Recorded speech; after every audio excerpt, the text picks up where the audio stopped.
আপনি যদি এখন কোনো একটা জবের মধ্যে থাকেন তাহলে আপনার মেইন প্রায়োরিটি হওয়া উচিত ওই জবটা। এটা কেন বলতেছি, কারণ আমি নিজেও জব করছি।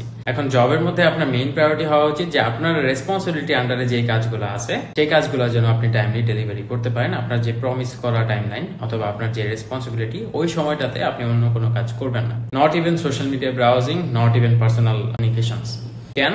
কারণ আপনি যখন জবে আছেন তখন আপনি কিন্তু এই জবের এগেইনস্টে আপনার কিছু আওয়ার সেল করছেন, যার এগেইনস্টে আপনি স্যালারি পাচ্ছেন। এখন এই আওয়ারগুলোর মধ্যে আপনি যদি কোনো টাইম ওয়েস্ট করেন অথবা অন্য কোনো কাজে ইউটিলাইজ করেন তাহলে কিন্তু আপনার ওই ইনকামটা আর হালাল থাকতেছে না। তো আপনি যদি হারাম ইনকামই করেন then there are lot of ways to earn, but আপনি তাহলে কেন একটা হালাল ইনকামের মধ্যে হারাম ঢুকাবেন? তো এই কারণে আপনার মেইন ফোকাস হচ্ছে জবটা। আর হইতেই পারে যে আপনার মধ্যে এন্টারপ্রেনিউরিয়াল স্পিরিট আছে, আপনি কোনো একটা উদ্যোক্তা হইতে চান, আপনি ব্যবসা করতে চান, হ্যাঁ, that's totally fine, but not staying in the job. অথবা জব শিফটের সময় আপনি ওই কাজগুলো করতে পারবেন না, অ্যান্ড ওইটা অ্যাকচুয়ালি এথিক্যালও না।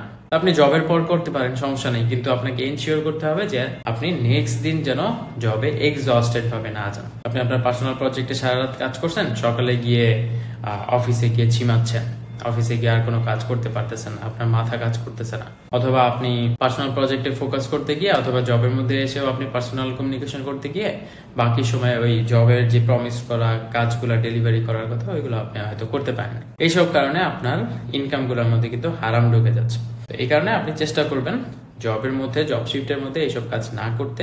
জব শিফটের শেষে আপনি যদি সাইড হাসেল করতে চান, ইটস আপ টু ইউ, সমস্যা নেই, যদি আপনি ওইভাবে ম্যানেজ করতে পারেন। অ্যান্ড সবাই ম্যানেজ করতে পারে না, স্পেশালি বাংলাদেশিরা তো পারেই না, কারণ আমাদের মধ্যে ওই ডিসিপ্লিনটা নাই, আমাদের মধ্যে রেগুলারিটি নাই, আমাদের ফুড হ্যাবিট ভালো না, আমাদের কোনো এক্সারসাইজ করা হয় না, তার কারণে আমাদের স্ট্যামিনা খুবই লিমিটেড থাকে, যার কারণে আমি এক্সট্রা কোনো কিছু করি তাহলে জবের ক্ষেত্রে অবভিয়াসলি এক্সস্টেড হয়ে যাবো। কারণ অনেক সময় কি হয় যে আমরা ওয়েট করি, আচ্ছা আমাকে বস আমাকে কমপ্লেইন করলে তারপর আমি ঠিক হবো, বাট বস কমপ্লেইন করার আগেই আপনার এই জিনিসগুলা আগে থেকে ফিক্স করে ফেলা উচিত। এন্ড দেন আপনি আস্তে আস্তে নিজেকে ইমপ্রুভ করে ফেলেন।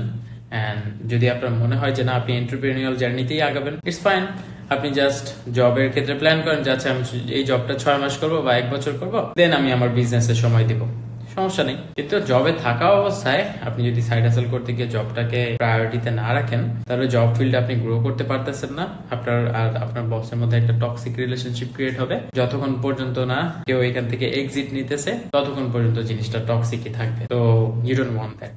তো এই জন্য চেষ্টা করবেন যেন জব ফিল্ডের মধ্যে থাকা অবস্থায় আপনার টাইমগুলো যেন প্রপারলি ইউটিলাইজ হয়, আপনার ইনকামটা যেন 100% হালাল থাকে। দেন দেখবেন যে আপনার সময়ও বরকত আসতেছে, এন্ড আপনি বাকি কাজগুলোও জবের পাশাপাশি বা জব থেকে বের হয়ে গিয়ে বাসায় গিয়ে সাইড হাসেল হিসেবে করতে পারতেছেন।